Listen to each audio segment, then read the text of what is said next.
జూబ్లీహిల్స్ ఉప ఎన్నిక వేడి ఏ పార్టీ జోడి అన్న విషయంపై పార్టీల మధ్య మాటల యుద్ధం ముదిరింది.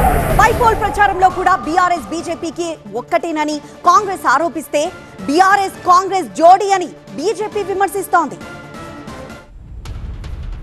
బీఆర్ఎస్ కాంగ్రెస్ మిక్స్డ్ పాలిటిక్స్ చేస్తున్నాయన్నారు కేంద్ర మంత్రి బండి సంజయ్.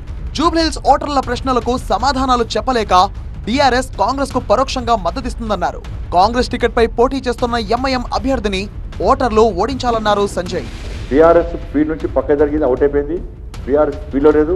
ఇక్కడ జరిగేది బీజేపీ ఐఎంసీ, ఈ రెండింటి మధ్యలో పోటీ. నేను జూబ్లీహిల్స్ ప్రజలకు విజ్ఞప్తి చేస్తున్నా, మీరు భారతీయ జనతా పార్టీ వైపు ఉంటారా, ఇండియన్ ముస్లిం కాంగ్రెస్ వైపు ఉంటారా, మీరు నిర్ణయం తీసుకోండి. బీఆర్ఎస్ నేతల మీద కాంగ్రెస్ ప్రభుత్వం కేసులు పెట్టింది తప్ప చర్యలు తీసుకోలేదన్నారు బీజేపీ ఎంపీ అరవింద్. ఇవాళ వరకు నువ్వు కేసీఆర్ మీద ఎఫ్ఐఆర్ లేదు, కేటీఆర్ మీద లేదు. నువ్వు వేసుకున్న ఘోష్ కమిటీ నీకు రిపోర్ట్ ఇచ్చిపోయింది దాని దొంగలని. నీకు ఫోన్ ట్యాపింగ్ మీద ముందు పోవు, డ్రగ్స్ కేసుల మీద ముందు పోవు, వాళ్ళు చేసిన రియల్ ఎస్టేట్ స్కామ్ల ముందుకు పోవు. ఏమైనా నీ పోలీస్ పటేల్ గిరి, రేవంత్ కారు, కేసీఆర్ కారు ములాఖాతే. బీజేపీ కాంగ్రెస్ ఒకటే అన్నారు బీఆర్ఎస్ సీనియర్ నేత హరీష్ రావు. కాళేశ్వరం విషయంలో ఈ రెండు పార్టీల నేతలు కూడబలుక్కుని మాట్లాడుతున్నారన్నారు. 2 ఏళ్ల నుంచి నువ్వేం చేసినావు?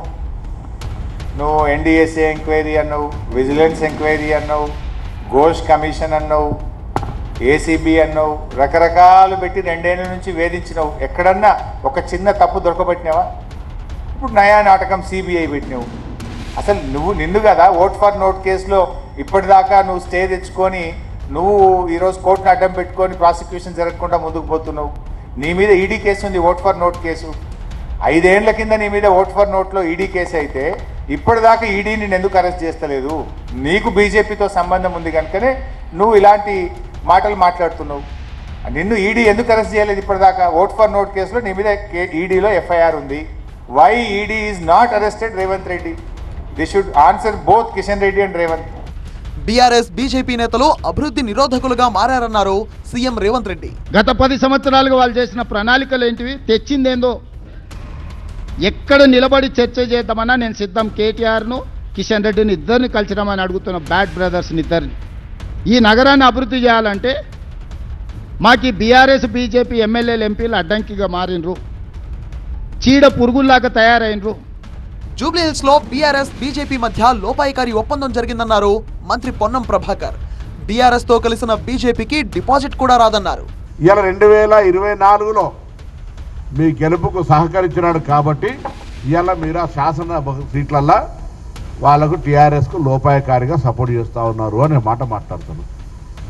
కేటీఆర్ గారు తానా అంటే కిషన్ రెడ్డి తందానా అంటాడు, కిషన్ రెడ్డి తానా అంటే కేటీఆర్ తందానా అంటాడు. ఇద్దరి మూస పోసినట్టే ఇద్దరు ఒకరికొకరు కూడా పలుకున్నట్టు మాట్లాడుతూ ఉన్నారు.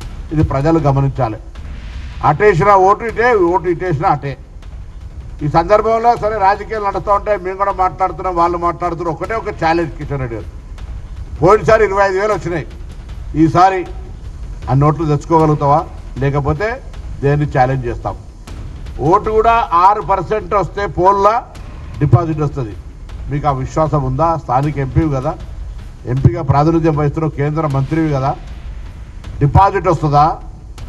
జూబ్లీహిల్స్ ప్రచారంలో 3 పార్టీలు పరస్పర ఆరోపణలతో ఓటర్లను కన్ఫ్యూజ్ చేస్తున్నాయి. ఎవరి మాటలను ఓటర్లు నమ్ముతారో చూడాలి మరి.